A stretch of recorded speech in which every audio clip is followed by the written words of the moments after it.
आखिर श्री कृष्ण ने क्यों नहीं बचाया था अभिमन्यु को? महाभारत कथा से आप सभी भली भांति परिचित होंगे। महाभारत युद्ध क्यों और कैसे और किन योद्धाओं में लड़ा गया था, यह तो आपको पता ही होगा। और भगवान श्री कृष्ण ने किसका साथ दिया था, इस बात को भी आप लोग जानते होंगे। इसमें कई ऐसे योद्धाओं से जुड़े कई रोचक तथ्य और रहस्य भी हैं, जिन्हें आपको जानना चाहिए। ऐसी ही एक पौराणिक कथा अभिमन्यु से भी जुड़ी है। अर्जुन और सुभद्रा के पुत्र अभिमन्यु को आप लोग जानते ही होंगे कि महाभारत युद्ध में अभिमन्यु वीर गति को प्राप्त हो गए थे। लेकिन हम सभी के मन में यह प्रश्न उठता है, आखिर सर्वशक्तिमान श्री कृष्ण ने अपनी ही बहन सुभद्रा के पुत्र अभिमन्यु को क्यों नहीं बचाया था?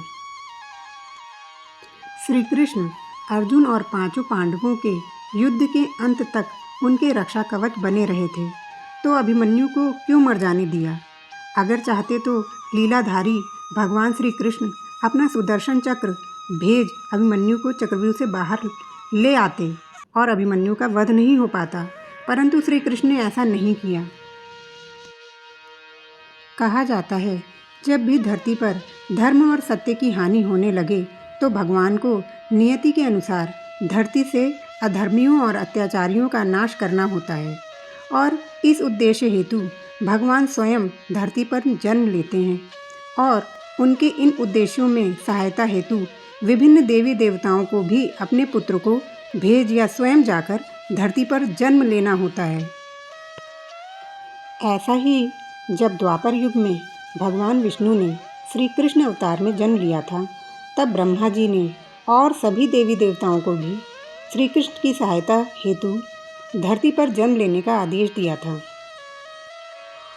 ब्रह्मा जी के इस आदेश का सभी देवी देवताओं ने स्वागत किया था, परंतु चंद्रमा ने इस आदेश का विरोध किया और अपने पुत्र वर्चा को पृथ्वी पर जन्म लेने से इनकार कर दिया।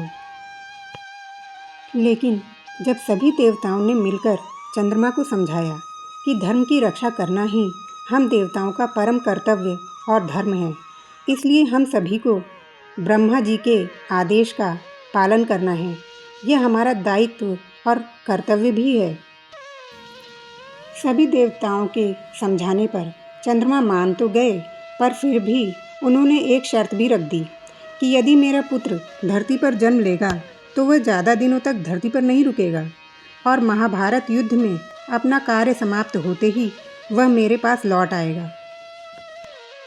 ब्रह्मा जी ने चंद्रदेव की इस बात को स्वीकार किया और उनको यह आश्वासन दिया कि उनका पुत्र युद्ध में अपने पराक्रम से बड़े बड़े महारथियों को भी चकित कर घोर युद्ध लड़ते हुए वीर गति को प्राप्त होगा और उसके इस अदम्य साहस को युगों युगों तक याद रखा जाएगा।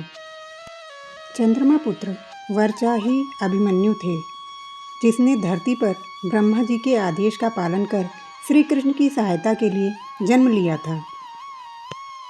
चंद्रमा के शर्त अनुसार ही श्री कृष्ण ने अभिमन्यु की नियति में दखल नहीं दिया और अभिमन्यु महाभारत युद्ध में वीर गति को प्राप्त हो अपने पिता चंद्रमा के पास चले गए।